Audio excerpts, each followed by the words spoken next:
go back to repeat. All right, so we've been talking about acids and bases, okay?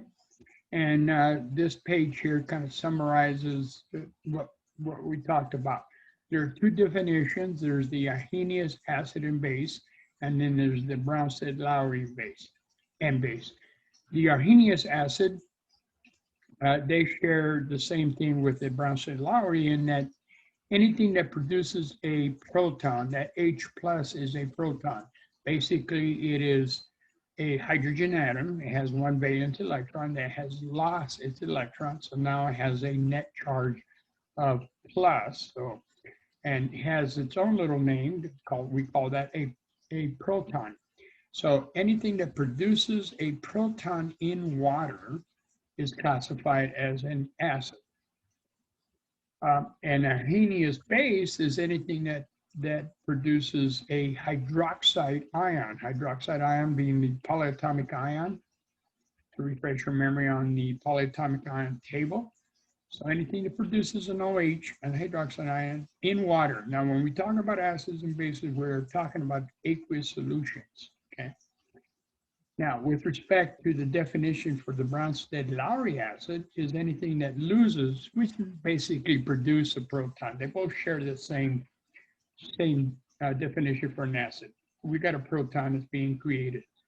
Okay, where they differ is how the Bronsted-Lowry classifies a base, and using its definition, that allows one to encompass a lot more other compounds other than just a hydroxide. So the Bronsted-Lowry has nothing to do with a hydroxide ion. What it does is whatever accepts that proton in by some means. Normally anything with a lone pair of electrons will accept that proton. And so those are, they tend to be Bronsted-Lowry bases. We talked about a strong acid. A strong acid is simply any acid that ionizes 100%, approximately 100%. Like I stated, nothing's ever 100%, but 99.9%. That means that it totally dissociates, which makes it a very strong acid.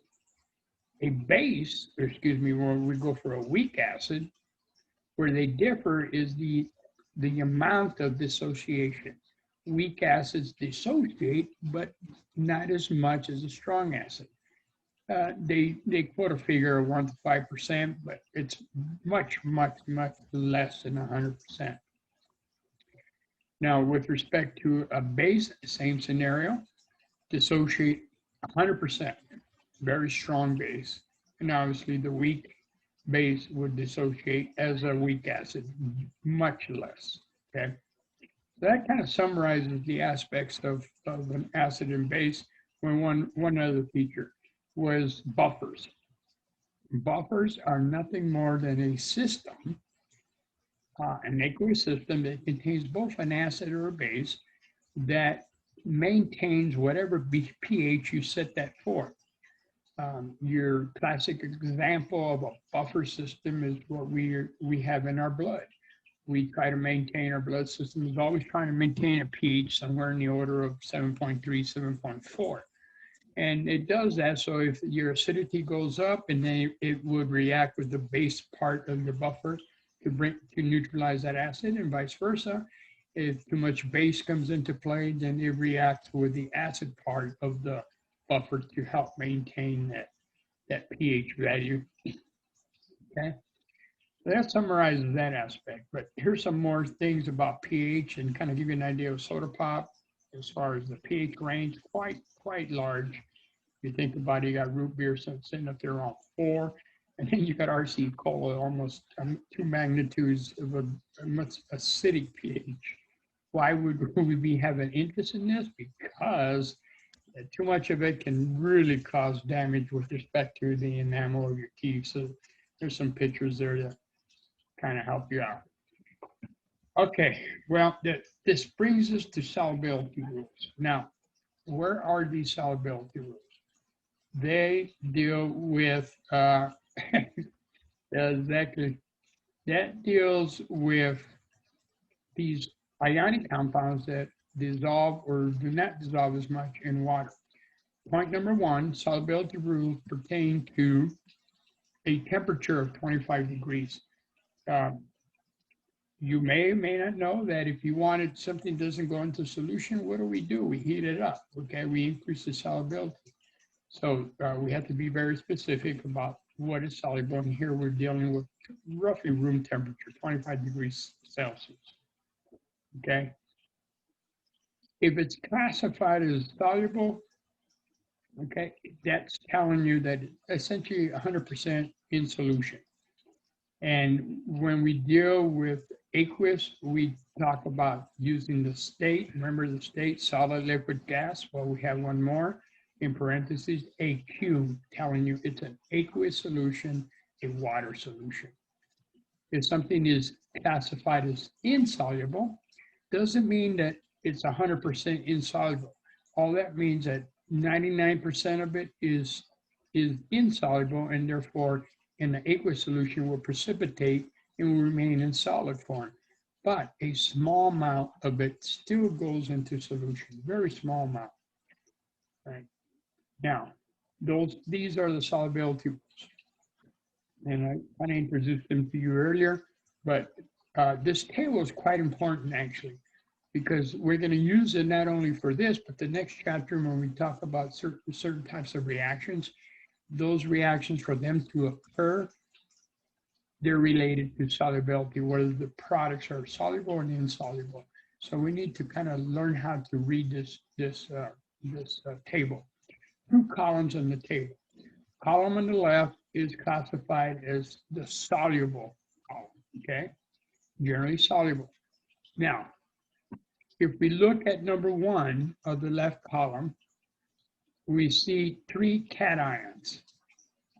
The lithium ion, the sodium ion, the potassium ion, and the ammonium ion. 4 of them, I call them the big 4. If any anion, I repeat, if any anion is partnered up with these 4, it is always soluble, okay? Whatever it is, whatever the anion is, whatever the negative charge compound that is partnered up with, always soluble. Same is true with the acetate, except the acetate is an anion. So the acetate and the nitrate anion, whatever cation it's partnered up with, is always soluble, okay? So you got copper nitrate, soluble. Lead nitrate, soluble, okay? So on and so forth. Lead acetate, soluble. Now, the halides are the chloride, the bromide, and the iodide, okay? 100% of the time, whatever cation they're partnered with, it is soluble with the exception of 3 compounds. We call these the heavy metals because you're dealing with silver, mercury, and lead. And so those 3 heavy metals partnered up with either the halides, chloride, bromide, and iodide, if they are classified as insoluble and therefore form a precipitate, a solid in solution, okay? Number 5, sulfate. Any cation bonded with the sulfate in the aqueous solution is soluble with the exception of 5. And that would be the calcium sulfate, the strontium sulfate, right there, the barium sulfate, the silver sulfate, and the lead sulfate. Those 5 are insoluble. Insoluble. So all those insoluble ones would be still in solid form, but a little bit, just a little bit, still in solution. Okay. So that's how we look at the left column, soluble. With respect to the right column, which is the insoluble column. If we look at the carbonate ion, okay, if the carbonate ion, the chromate ion, and the phosphate ion, okay, are bonded to any of the big 4, which I'm pointing to right there, If those three anions are bonded to either lithium, sodium, potassium, and ammonium, if they're bonded to those big four, they're soluble. Otherwise, whatever they're bonded to, they're insoluble. So copper carbonate, insoluble. Copper chromate, insoluble. Copper phosphate, insoluble. Any other metal, okay? The sulfide ions, same is true. If the sulfides normally are insoluble, unless they're bonded to the big four, and three more. So there are only seven examples of sulfide ions that are soluble. The rest of them are insoluble. Those seven are the ones in number 4 that I pointed out to, plus calcium, strontium, and barium. Okay, there's only 7 soluble examples of the sulfide ion. Everything else is classified as insoluble. The hydroxides, same scenario. Unless they're bonded to the big four and calcium hydroxide and strontium hydroxide and barium hydroxide, unless they're bonded to those 7, they're insoluble. Okay, so that's how we look at the solubility rules. So let's clear the table here for a second and let's take some examples. Okay, first one they say here, well, let's figure out the name first. Na2S, okay? We notice sodium, and right away the fact that you see sodium at the beginning, you don't even have to go any further. Why? Because number 1, anything bonded to sodium, lithium, potassium, or ammonium is always soluble. And so the sulfide was number 4, which normally is insoluble, but is bonded to one of the 4. So that means that sodium sulfide is soluble, and therefore we write it with AQ in parentheses, okay? Now, if we look at the next one, we have aluminum and then OH, which is the hydroxide. So we have aluminum hydroxide. Well, that brings us to the insoluble table, which is the hydroxide, number 5, okay? Now, aluminum is not part of the 4 up there in number 1, nor is it calcium, strontium, or barium. Therefore, it is insoluble. Aluminum hydroxide is insoluble. And so we designate that with the letter S, meaning it's a solid in aqueous solution, okay? When you see silver, the next one, silver bromide, you know, the heavy metals like silver, mercury, and lead, pretty much a lot of times, 9 times out of 10, they are insoluble. But we're dealing with silver bromide, which is a halide. And so we go to the table, we see bromide here normally is soluble, but guess what? Unless it's bonded with silver. If it's bonded with silver, then it is insoluble. So therefore, we write that with a S, telling us it is insoluble, it's a solid. The next one, we got calcium carbonate, okay? Here a little bit here. Normally, the carbonates, well, not normally, carbonates are insoluble unless they're bonded to number 1. In this case, it's not. It's bonded to calcium, and there's no other exceptions. So that is calcium carbonate is insoluble. Calcium carbonate, otherwise known as ring around the tub. A lot of the solid material around your tub is calcium carbonate that's sitting there. Okay, very insoluble, hard to get rid of, right? And so we write that with an S because it's insoluble. Then we come up to the last one. The thing you should notice right away, you don't even have to go too much far, is you got K right up front, okay? Automatically is part of the 4 over here. So regardless of what comes after K, it's soluble. And so we write that as aqueous because it's soluble in solution, okay? And so we have the ones that are AQ or soluble are 100% dissociated. The ones that are solid, 99+% as a solid in solution, but a little bit still in solution, just a little bit, okay? Because what we talk about now are what we call electrolytes, okay? And I'm sure you're familiar with electrolytes. There's a lot of drinks out there that advertise, oh, we're gonna drink electrolytes, stay hydrated. Well, you know, staying hydrated not only means drinking more water, but you really need to also intake a lot of electrolytes, which are nothing more than these elements that have either gained or lost electrons. They are the ions of the elements, okay?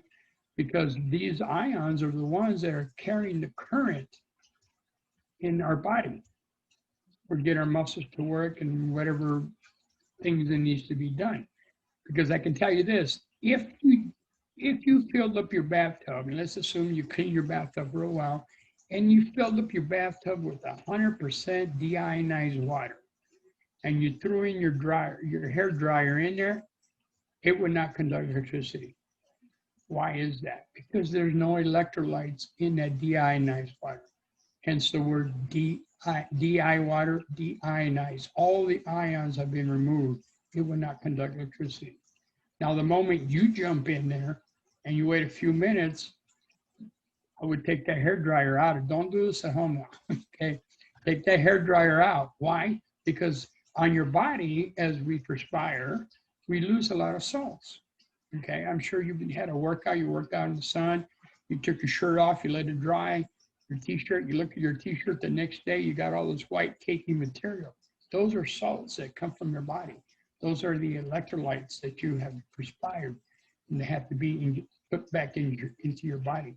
So the moment you jump in the tub of DI water, those electrolytes and other materials come off your body. Now it can conduct electricity. So now you want to take that hair dryer out of the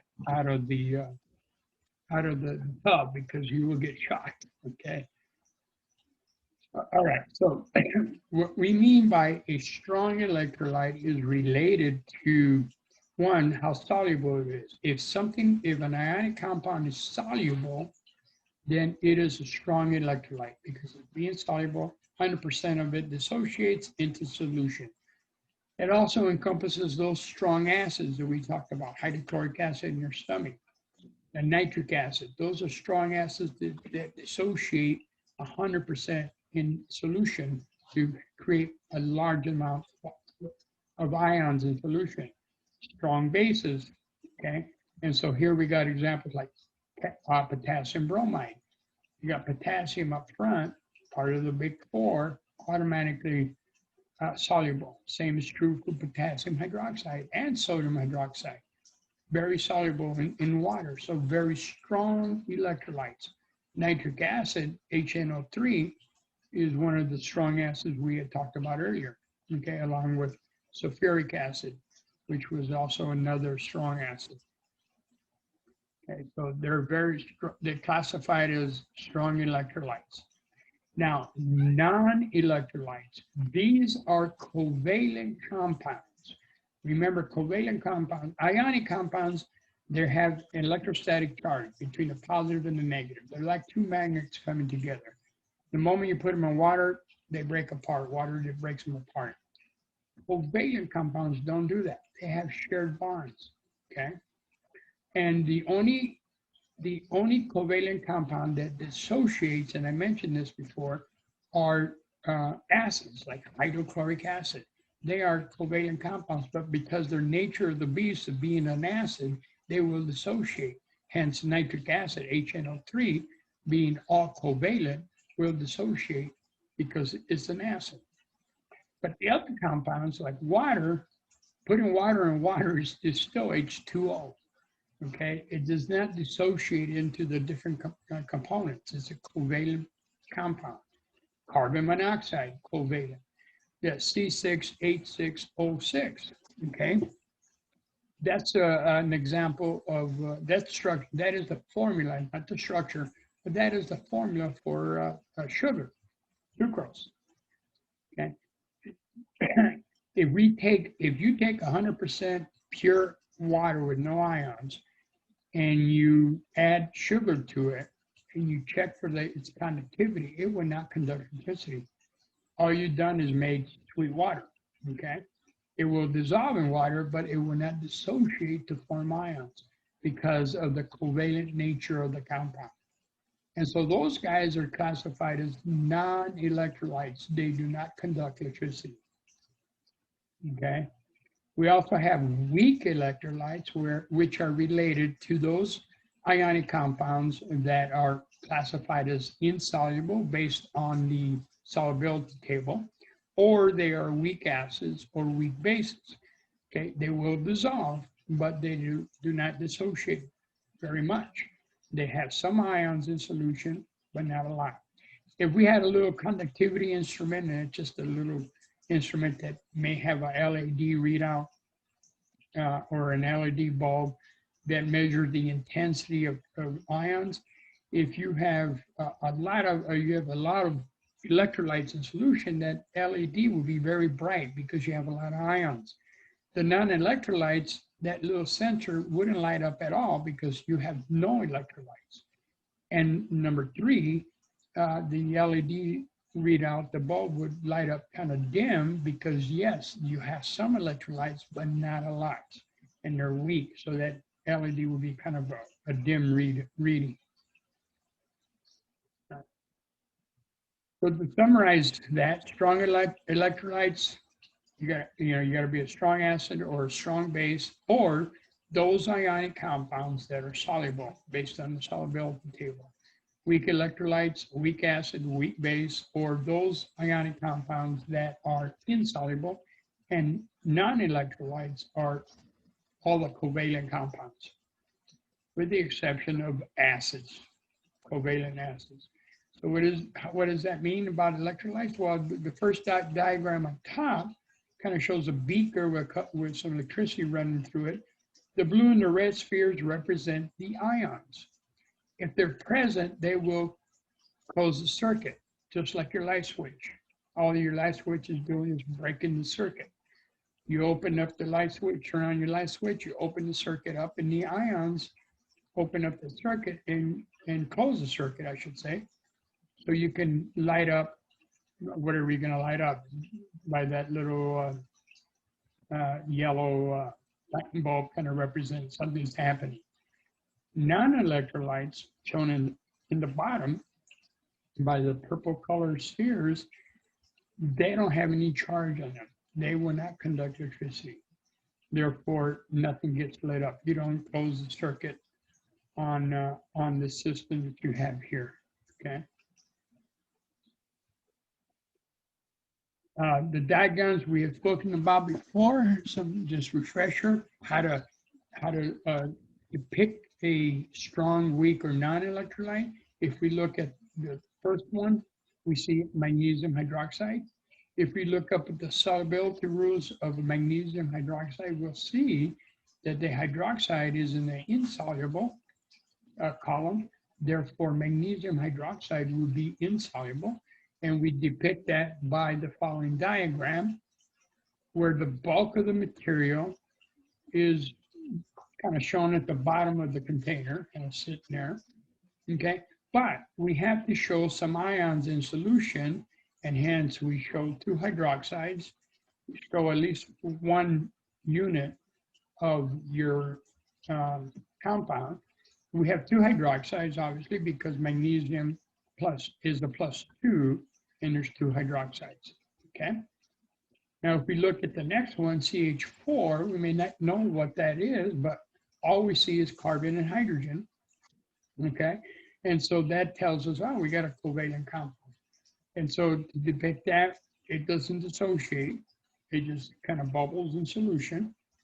much like carbon dioxide. Carbon dioxide doesn't dissolve in the water, it goes in solution. It's not really truly dissolved, because if you take a soda pop and you shake it, what happens?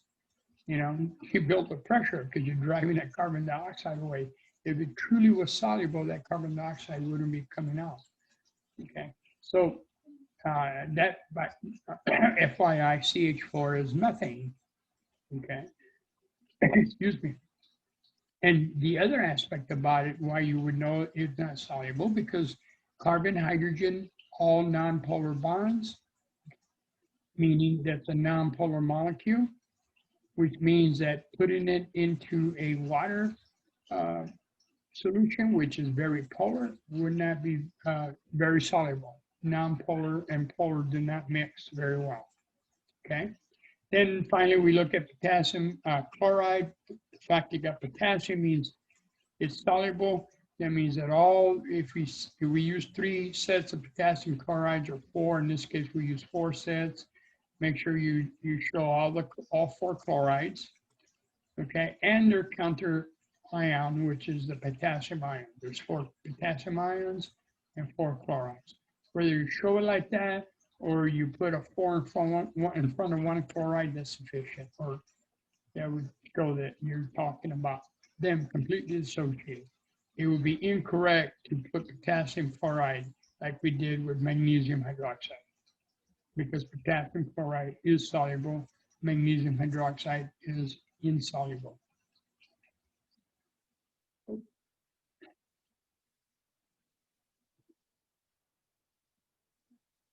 All right, so you got a list of material here, and you go through all this. They're asking you, okay, what is a strong electrolyte? What's a weak electrolyte? I'll just go ahead and give you it, and I'll give you the reasons.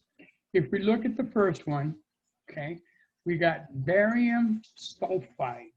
Barium sulfide.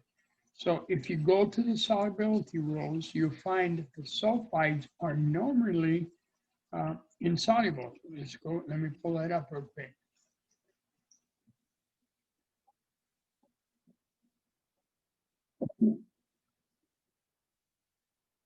Number 9 on the table. The sulfides are normally insoluble, with the exception of the big 4 and calcium, strontium, and barium. Okay, so that means that barium sulfide will be a strong electrolyte because it is soluble. Silver chloride is a weak electrolyte. And why is that? Because silver chloride, based on the solubility rules, is classified as insoluble. Number 3, the fact that you see potassium written first, you don't even have to look it up. The fact that it shows potassium automatically, it's a strong electrolyte because it's soluble. Then H2CO3, you see a hydrogen written first, it's a good chance it's an acid. This one is one of the weak acids we talked about. And you'll see it written as in that manner, H2CO3, and that is carbonic acid. The fact that it's a weak acid makes it a weak electrolyte. Number 5, carbon dioxide, covalent compound, okay? Being covalent would make it a non-electrolyte. It would not conduct electricity.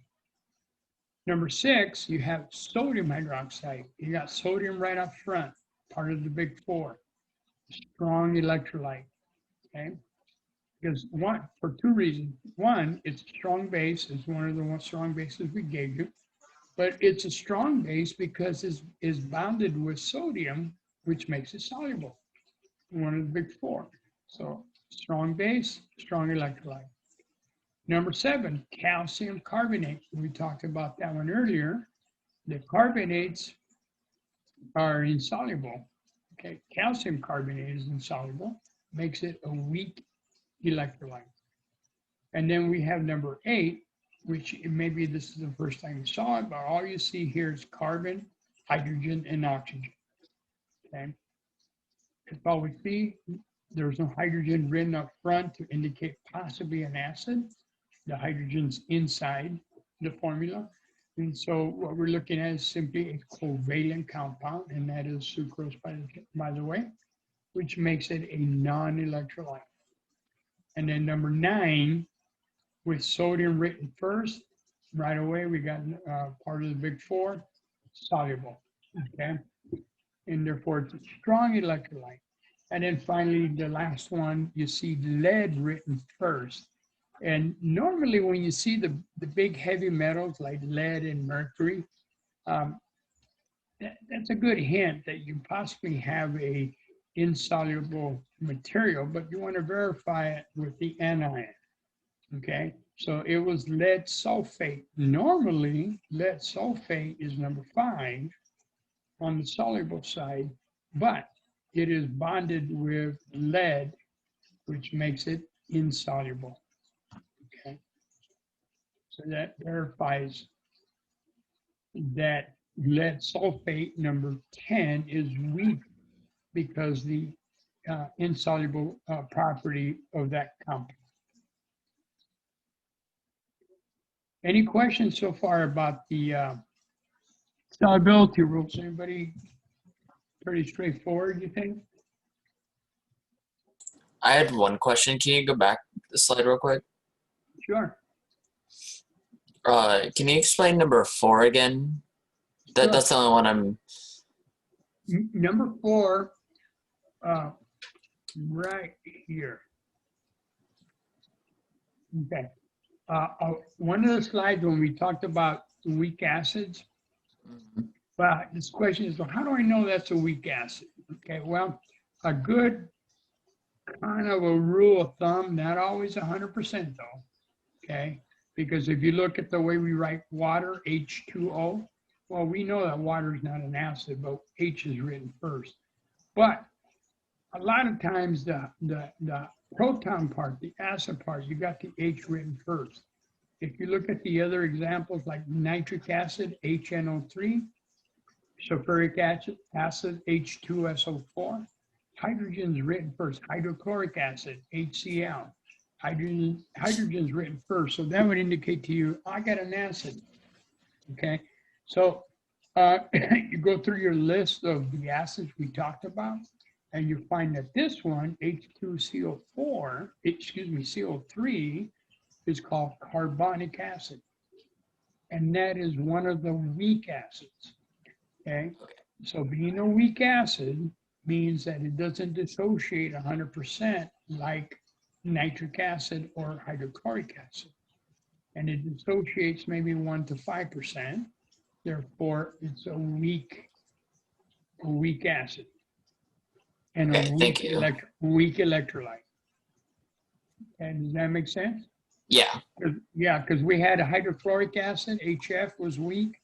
This is carbonic acid was a weak one. Am I missing one? Acetic acid, vinegar, was a weak acid. Okay, those are the 3 that we gave you. Those 3 acids are weak and therefore do not dissociate 100%, but there's still a little bit of the ions in solution. Not a lot, but a little. All right, thank you. Sure, no problem. All right, any other questions? Okay, well, congratulations, we're done with chapter 9. Okay, let's jump into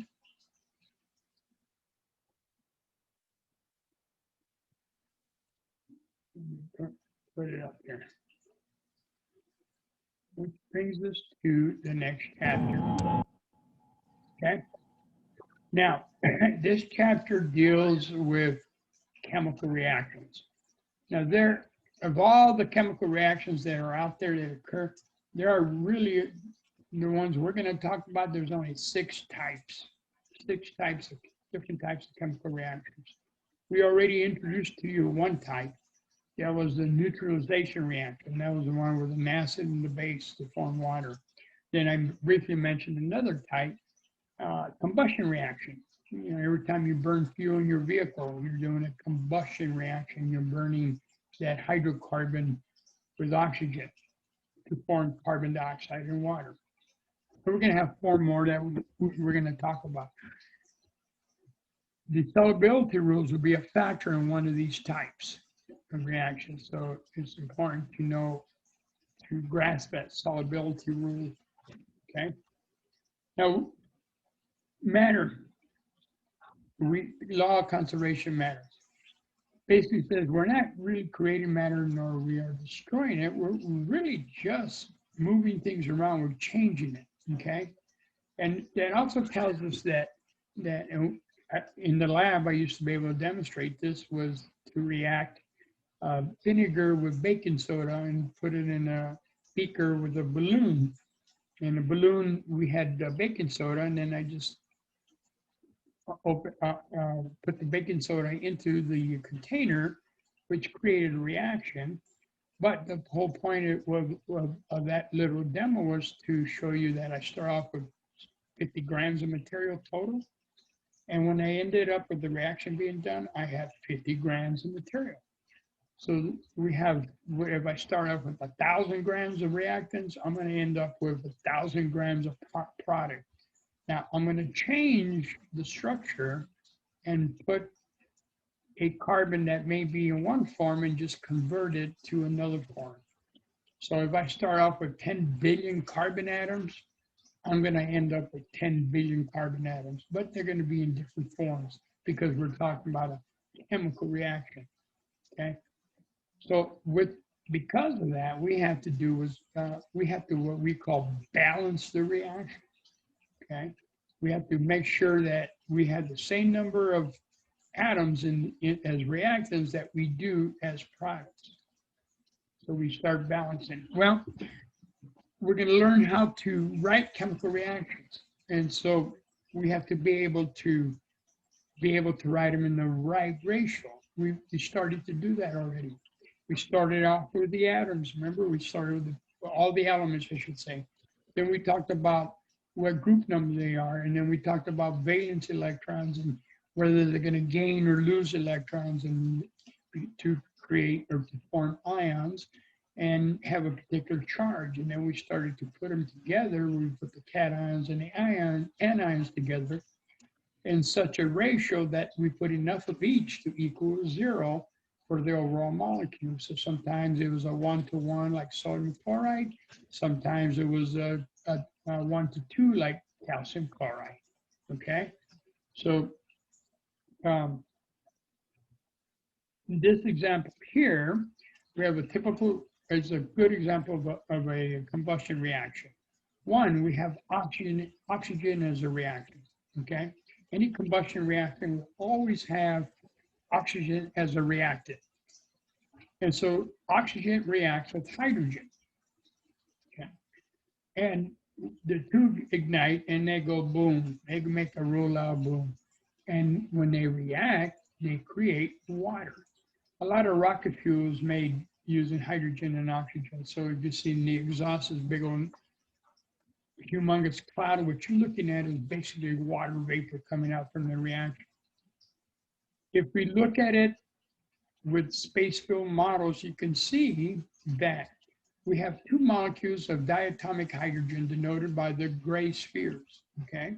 And then we have 1 molecule of diatomic oxygen denoted by the white color, okay? Once the reaction proceeds, we break the bonds in oxygen and hydrogen to create H2O or water. Now, the hydrogens used to be in diatomic form. Now they are in the form with water. They're bonded with the oxygen to form water.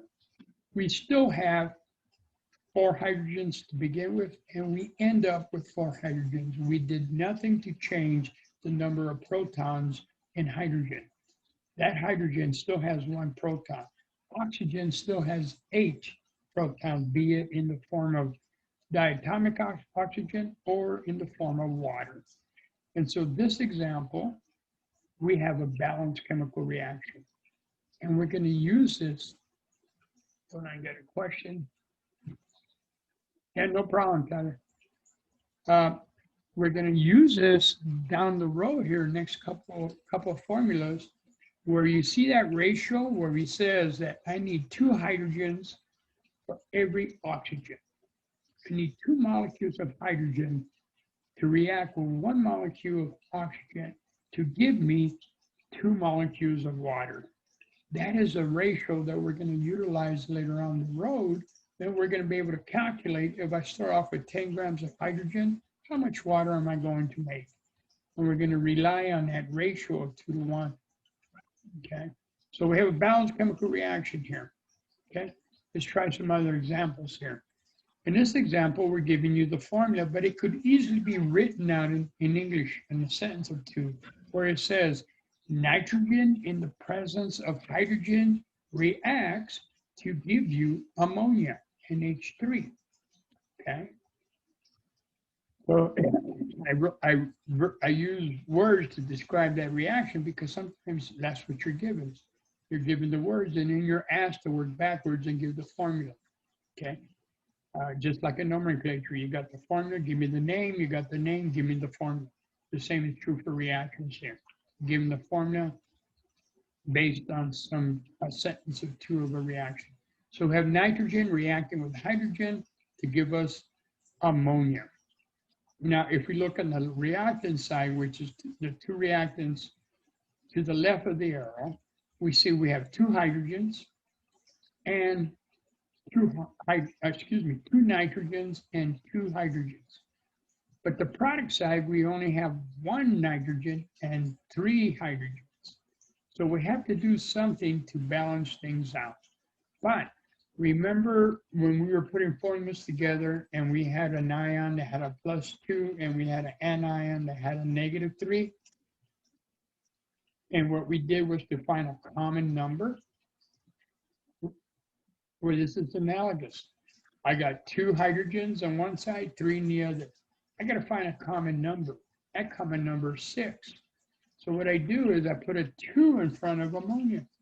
Okay. Well, now that gives me 6 hydrogens. Okay. Now I go back to the reactant side and I put a 3 in front of the hydrogens. Now my hydrogens are balanced out.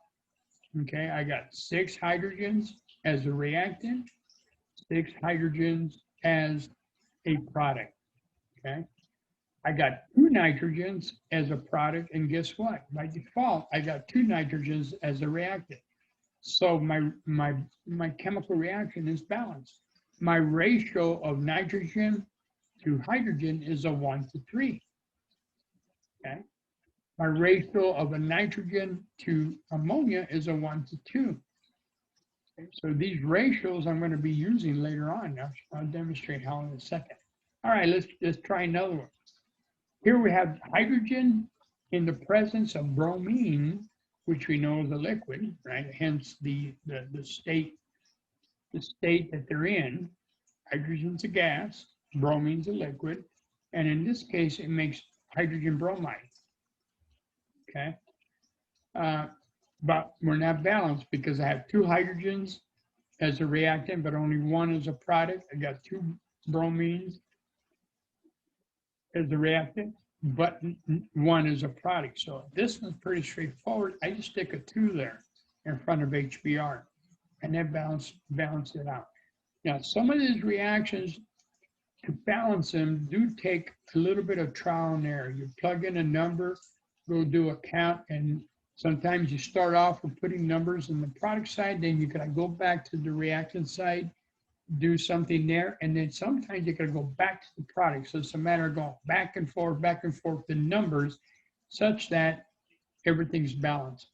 And like I said, some of them, it's a trial and error. You try it, see how it works. We do have some reactions and we have steps that you can follow to balance it out, okay? But some of them are just practice and visualizing it. Here we have this one. We have carbon monoxide in the presence of oxygen, which again is really a combustion reaction, okay, to give us carbon dioxide. That's one way to get rid of poisonous carbon monoxide gas, is to give it more oxygen and burn it again. We create carbon dioxide, okay? All right.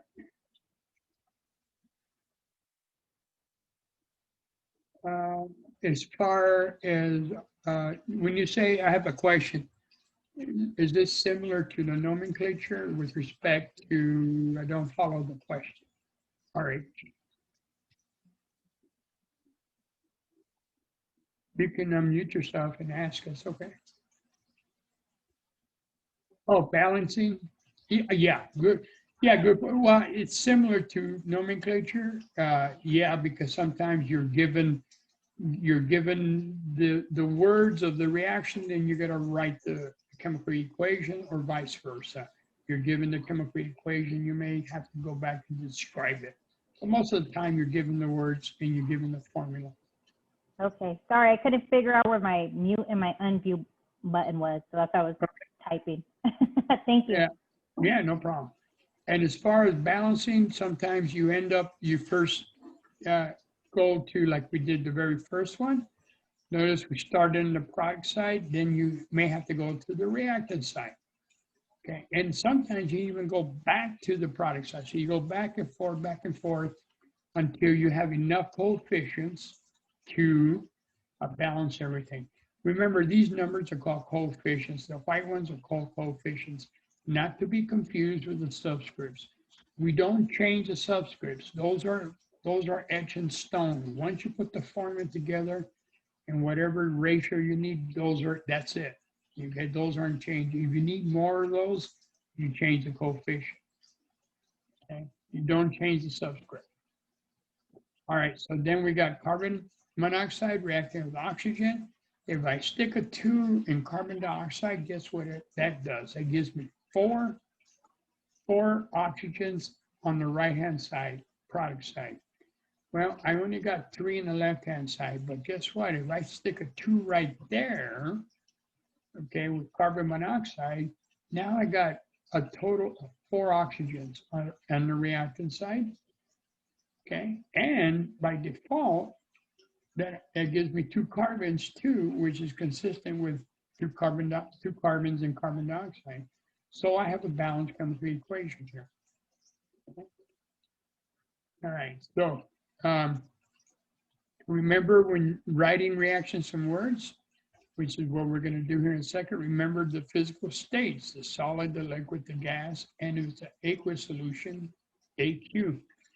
Remember, go back and refresh your memory about at room temperature, 25 degrees, which of the elements are solid, which ones are liquid, and which one are gas, okay? And then remember which ones are diatomic. Now, remember, have no fear of ice cold beverage. Those guys are diatomic, okay? Because sometimes you'll be just given bromine. Well, bromines, the fact is ionic tells you I got Br2 compared to bromide, which tells you I got the ion, okay? And then again, the subscript tells how many atoms we have in the molecule, and if we need to add more of these molecules, we add a coefficient. We can change the coefficient as any number of times or any amount until such state that you have enough of each. Okay, so in this example here, they're asking you in words, telling you, write the reaction. So they're saying sodium reacts with chlorine. Okay, so let's take a look at that for a second. It says sodium. They didn't follow by anything else, like sodium chloride or sodium whatever. It just said sodium. So that indicates you're dealing with the element, Na, the element, which is a solid. Okay, reacts with chlorine, ione, that's one of the diatomic elements, which is a gas. Okay, to produce solid sodium chloride. And so they're telling you the physical state of the product. Now you take the word sodium chloride, which we did in nomenclature, and work it backwards to write the formula for sodium chloride. So you break it down to ions. We know sodium is a +1. We know chloride is a -1. We put them together 1 to 1, you get sodium chloride, NaCl2, as follows. Okay, so that's our formula our basic formula based on the words that we were given to describe this reaction. We add the states, okay? We know sodium's a solid, chlorine's a gas. There are not that many gases, so go back to refresh your memory. And we're told the state of pure sodium chloride, okay? So here we go again. We got a very reactive sodium metal, very, very reactive. We got a poisonous gas, chlorine, reacting to give us something we put on French fries, sodium chloride, okay? All right, so here we have, if Cl is diatomic, why not NaCl2? What would be wrong with that formula, NaCl2? Anybody know? What would be wrong with that formula, NaCl2? Or is that formula right? No, it doesn't match up because Correct. Cl is a -1 charge and Na is a +1 charge. So if the Cl is 2, it doesn't balance properly. Exactly. So you know, check your ions correctly when you put your formulas together. And yes, correct. Because sodium again is in group 1. There's no way it could be a +2 because it's a group 1. There's only one valence electron. Okay. All right. So now we got to balance it. Okay. So we wrote the base formula based on the letters, the sentence we're given. Then we write the states of it. Okay. Based on what we know, what state they're in. We got the right formula. And now we balance it because we got 2 chlorines, okay? Diatomic, if we put a 2 in front of sodium chloride, that balances the chlorides. But then we're gonna come back and put a 2 in front of sodium to balance the sodiums. And so now we have the balanced chemical reaction where it says I need 2 sodium atoms per 1 molecule of chlorine to give us 2 molecules of sodium chloride, okay? So the ratio between sodium and chlorine is a 2-to-1, 2-to-1 ratio. This ratio is gonna come in handy here in a bit when we start talking about chemical reactions. Okay. Yeah. I am pretty solid with what you're trying to explain, but the only thing that I got confused with is why is it Cl2 in the beginning, like the first step? Okay, write this one here. Like it says first step, and then you have sodium plus the chlorine 2, Okay. and then you, like, I didn't know why is it chlorine 2? Okay, all right, that's a good question. Okay, first thing here is right here. The words are chlorine, ionic. What does that imply? Who can answer that question? Compared to chloride, IDE. Is there a difference between the two, other than the letters? And what does the INE tell you? That it's just the element? It's the element, okay? So that's correct. It's the element. Now, it says chlorine, you remember the diatomic elements have no fear of ice cold beverage? Mm-hmm. Okay, do you remember, was chlorine part of those diatomic elements? Yes. Yeah, hence Cl2. Okay. Okay, if that would have been bromine, that would have been the same thing, right? Br2. If that would have been hydrogen, it would be H2. Okay. Okay, that makes sense? Mm-hmm. Okay. Thank you. So we got, yeah, so it's important that when they write it out, that you see, that's why I emphasize that the nonmetals, when they become ions, we change the name. So what I circled was chlorine, which is the element. Then further on, we understand that it's one of the diatomic elements. And then it produces a product, which is chloride. which is the ion. Okay. All right. Good question. All right. Here we got another one. Here they're saying aluminum reacts with bromine. Here we go again. Bromine. Okay. To produce solid aluminum bromide. Okay. So let's take a look at the product first. Okay. Break it down into ions before we go any further. So what do we know about aluminum when it becomes ion? What is its charge? Okay, we got to +3. find it. +3. +3, you got it. Okay, it's in group 3, right? Up there. And it's a metal, so it's going to lose electrons. And what do we know about bromide? Its charge. -1. -1 charge. You got it. Okay.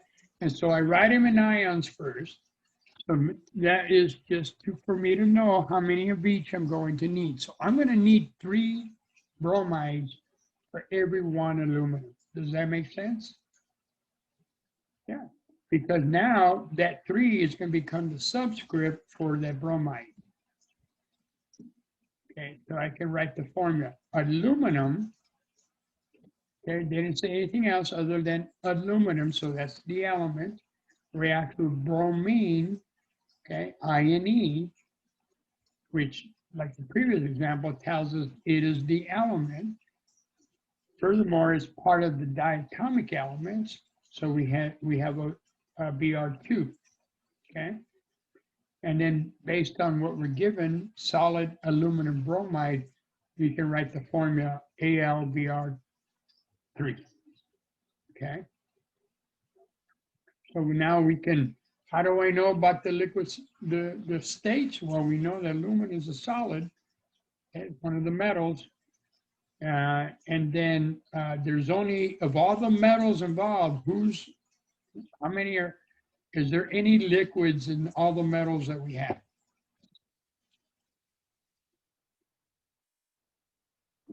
Bromine. The metals. Oh, I'm sorry.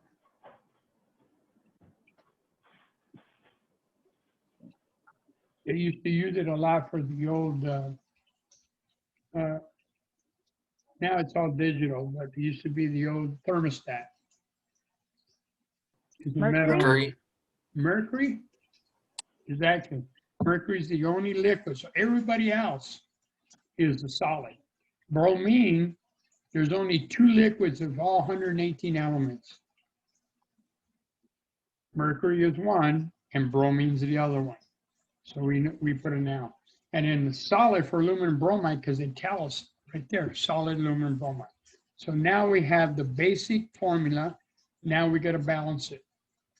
And we have a common factor here that we can use because we've got 3 bromides on the right side and 2 on the left. So we can use the common number of 6. Okay, so I can put a 2 there in front of aluminum bromide, which gives me 6 bromides.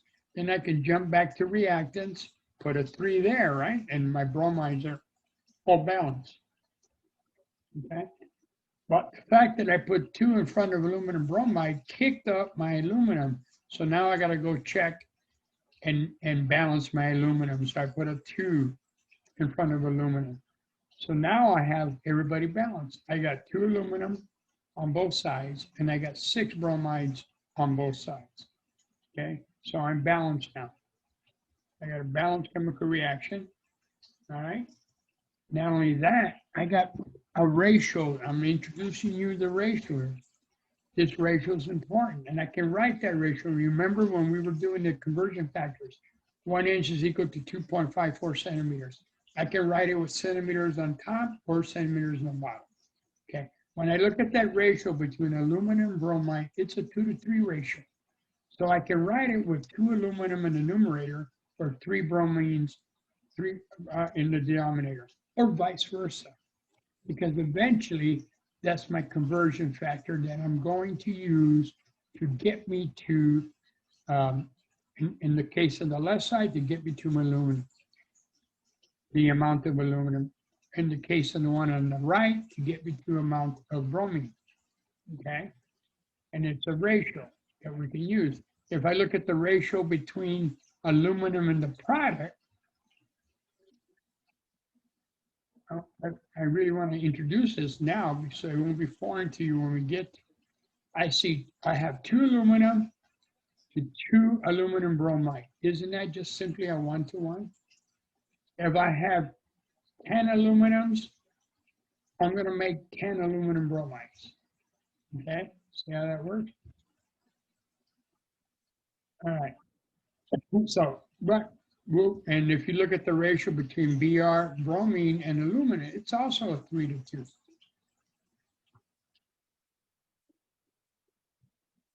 And so it's important down the road in the chapters that one, we write the proper reaction, the proper formula. And once we do that, we properly balance it. Because once we get to that stage now, once we've got a balanced chemical equation, now we can do calculations. Okay.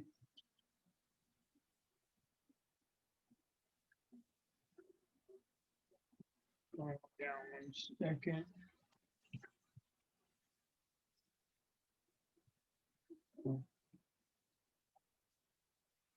Here's one right now. Okay, this one says, and I'll finish it up right here. We'll call it a day. Write the reaction of phosphorus reacting with oxygen to make solid diphosphorus pentoxide. Okay, so here comes the nomenclature part where we have to now write the formula. So let's look at diphosphorus pentoxide. All right, so the first thing I want to do is write the parent formula. Phosphorus oxide. Isn't that simply P and O? Phosphorus oxide. Okay. Now I go back and look at the prefixes. Di tells me how many? 2, correct? Yep. And pent? 5. 5. You got it. So now we got the formula. Okay, so see where the nomenclature came into play?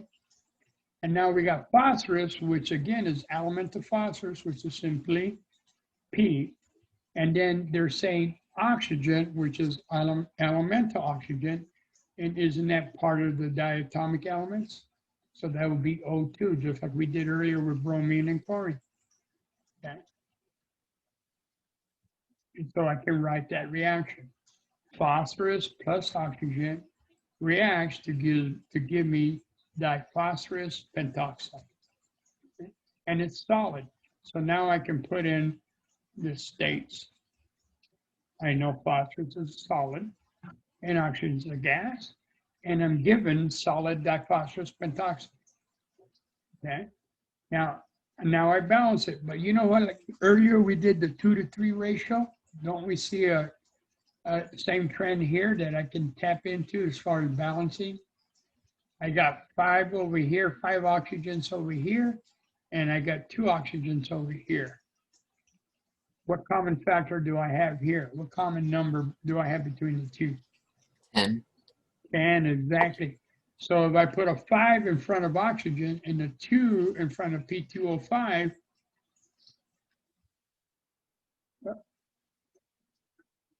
I have my oxygens balance. And if I put a 2 of P2O5, that kicks up my phosphorus to 4. So now I got to put a 4 in phosphorus to balance those. Okay. And look at my ratio here. I got 4 phosphorus and needing 5 oxygens. That is my ratio there for my reactants. Wait, can you explain that one again? My ratio? Yeah. The ratio is simply the coefficient. Okay, so you see I got 4 phosphorus for 5 oxygens. So I need 4 molecules of 4 atoms of phosphorus and 5 molecules of oxygen to produce 2 molecules of P2O5. Okay. Okay? That's that ratio there. And that ratio is nothing more than that coefficient in front of the reactants and the products in a balanced chemical equation. It's like a bicycle. If I have a frame, two-wheel bike, how many tires do I need to put on a two-frame bike? I need 2 tires, right? So my ratio between frame and tires is a 2-to-1 ratio. I need 2 tires per 1 frame.